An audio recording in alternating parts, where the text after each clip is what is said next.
Hello everyone. So in this video we are going to see what are the loops, how many types of loops are there and why do we need loops. So first question is what are loops? So loops are the statements which are used to repeat some set of instructions a definite number of times. For example, if we want to print 1 to 10 5 number of times, then we don't need to write the statement system.out.println 5 times. Like we can write 5 times, but if the number is more than 5, like 100 times we have to print the statements, 1000 times we have to print the statements. At that particular situation, loops are beneficial and therefore we need loops. So loops are the statements which help us in repeating some instructions a particular number of times. So loops helps us in reducing the complexity and helps in reducing the length of the program. Now loops are of two types. So first is our entry control loop and second is our exit control loop.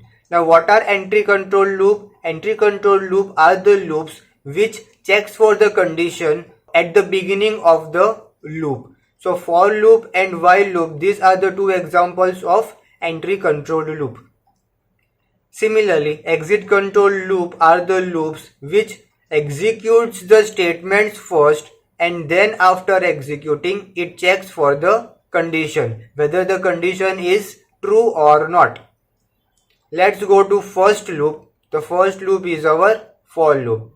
In for loop, we have syntax as for initialization, condition and updation. These three criteria are important in order to know that how many times the body of the loop will be executed. For example, if we take I equals to 1, I less than equals to 5 and updation we take as I plus plus or plus plus I, both are same. So if we see here, then the value of I is updating by one value. If value of I is 1, it checks for the condition whether I is less than equals to 5. If yes, if this condition is true, then this will go inside the body of the loop and will execute the body. After this whole body is executed, it will go up to this updation statement and will update the value of I. So now after this updation, the value of I becomes 2. Now it will again check whether the condition is satisfying, whether the condition is true. I is less than equals to 5. So yes, this is again true. So this is true. It will again go inside the loop. It will execute this body and then it will go to update the value of I. Now plus plus I. So this will increment the value to 3. Now 3 will again go to here, check whether the condition is true or not. So 3 is less than 5. So yes, this is less than 5. So this will again go inside the loop and it will execute the body. Whichever statements are written inside the loop, it will be executed. After the whole execution is complete, it will again go to updation. It will update the value of I and then the value of I will be updated as 4. Now again 4 is less than equal to 5. So yes, condition is again true. It will go inside the loop.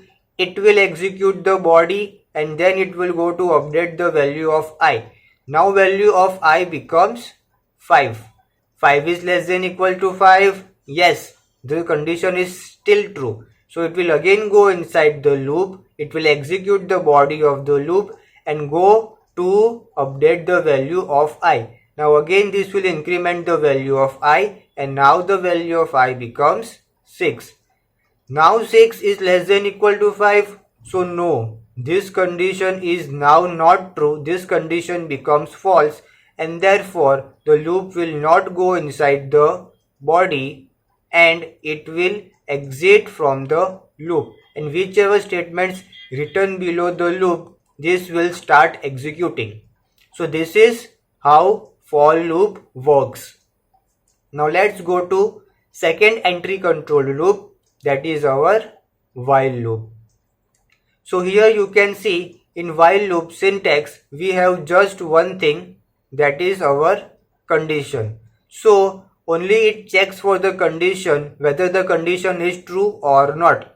We don't have any initialization here, we don't have any updation. This whole loop depends on this condition only. But yes, we do require the value to initialize. So for initialization, we need to initialize before the starting of the loop.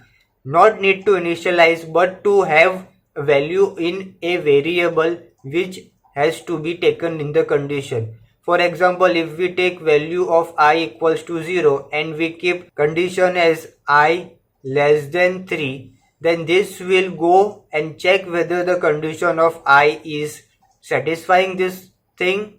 If yes, it will go inside the loop and this will start executing the statements written and the body of the loop will be executed.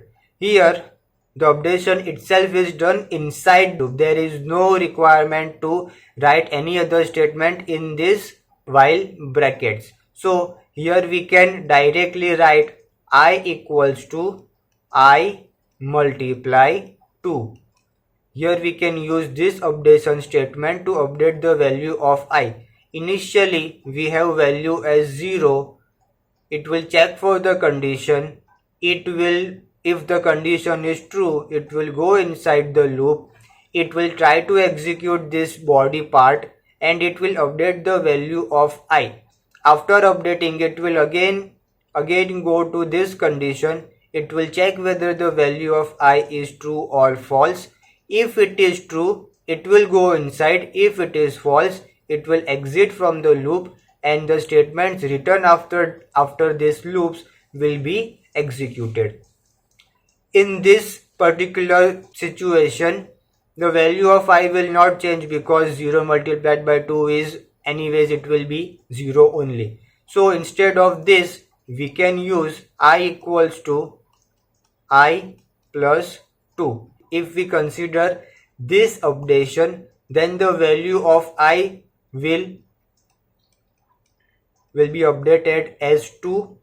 It will check whether I is less than 3. Yes, it will go inside the loop. Next time when this statement comes, this will update the value as 4 and this will again go to here and check whether the condition is satisfied or not. Here we can see that 4 is not less than 3. So this condition is not satisfied and it will exit from the loop and start on solving the below statements. Next is our do while loop. Do while loop is our exit control loop. In exit control loop, the body of the loop is first executed. So body will be executed before checking the condition, which were not the case in for loop and while loop. Once this body is executed, it will go to this condition and check. So if the condition is true, then only it will go again to this loop and execute the statements. So this is the only loop that will be executed at least once in the program. This is the main difference between entry controlled loop and exit controlled loop. So do while loop will execute at least one in the program even if the condition is false. Even if the condition is false. So these are the three looping statements in Java. Now let's see some examples of for loop, while loop and do while loop. So first example I have taken is of for loop. So here you can see I have initialized the value of I as 1. I have kept the condition as I is less than equal to 5 and I have incremented the value of I by 1. So once the value of I is 1, it will check for the condition whether it is true.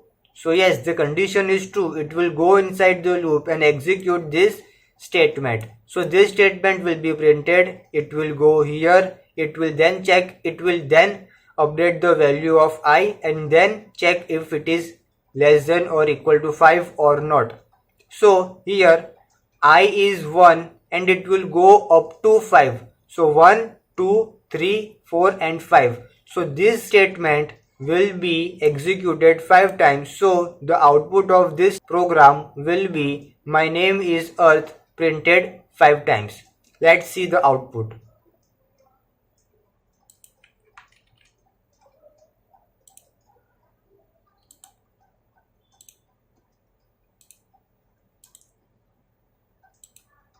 So you can see here the statement which we had written in the program is executed 5 times. So if we change the condition, if we write here 10 and if we write here 15, then 10, 11, 12, 13, 14 and 15. So this loop should execute 6 times. It is not compulsory that we have to take value from 1 to 5 only. We can take any values. This updation is the main part of the loop which gives us how many times the loop will be executed. Like here the difference is of 6 and here we are incrementing by 1. Therefore it is getting executed 6 times. But if we change the condition here and if we write I equals to I plus 2, then this will skip the values of I to 2 from 10 to 12, 12 to 14, 14 to 16. So this way this loop will execute only 3 times. Let's see the output.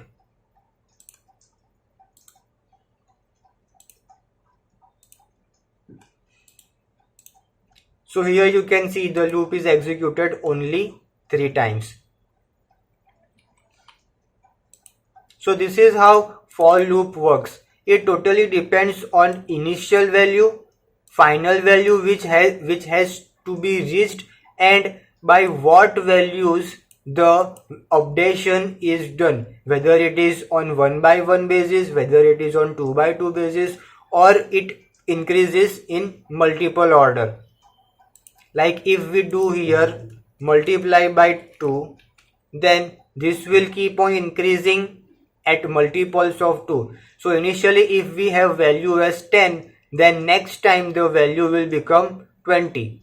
So when value of 10 is there, it will execute this statement, but next time when I is updated to 20, this statement will not be true and therefore it will not go inside the loop. So in this condition, our loop will execute only 1 time. So here you can see the output. See, this is only executed 1 time. So this is how these parts of the for loop works. This is our initial value, final value, and this is the updation. Simply we can say by how much the value of our variable should be skipped. You want to skip by 1, you want to skip by 2, you want to skip by 5, or you want to multiply it by any other number. This is how our for loop works. Now let's see example of while loop. So in while loop we know that we only have to write condition while I less than 3.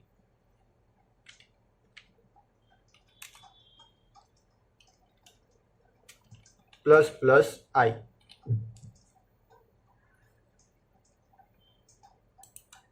Here initialization I am doing it before the loop. I am taking value of I as 1. So in this, when value of I is 1, the condition is true, it will go inside and print this statement. It will update the value of I and then again go here and check whether the condition is true or not. So for this particular statements, for value of I equals to 1 and value of I equals to 2, the statement will be executed, and when the value reaches 3, the condition will not be satisfied, the condition will become false and therefore it will exit the loop. So in this condition, the loop will be executed only 2 times. See, we can see here the loop is executed only 2 times.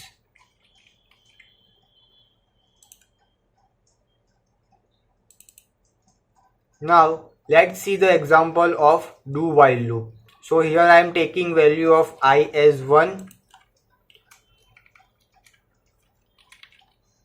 Do statement does not have brackets with it. So do this particular statements, and then we have to write while, which has the condition written in it. And we have to remember that in do while loop we require semicolon after this while statement. This while must has a semicolon after it. So here our value of I is 1. So when value of I is 1, it will go inside the loop, execute this thing and update the value of I, and then check is the condition true or not. Then yes, our condition is true. So again it will go up, execute this statement, increase the value of I. So this will keep on repeating up to 5 times. As soon as the value of I becomes 6, this will go here and this condition will become false, and therefore it will not go up and it will exit from the loop. Now earlier I said that this is the only loop which is executed one time even if the condition is not satisfying. So if I do I is less than 0, here I is 1, but I have kept condition that I is less than 0. So initially the condition is not true, the condition is false. But if we check and see the output, we will get this statement which will be executed one time.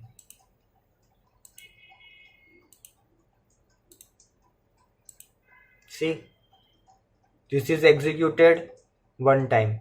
So do while loop is the only loop which will always be executed at least once even if our condition is not satisfying.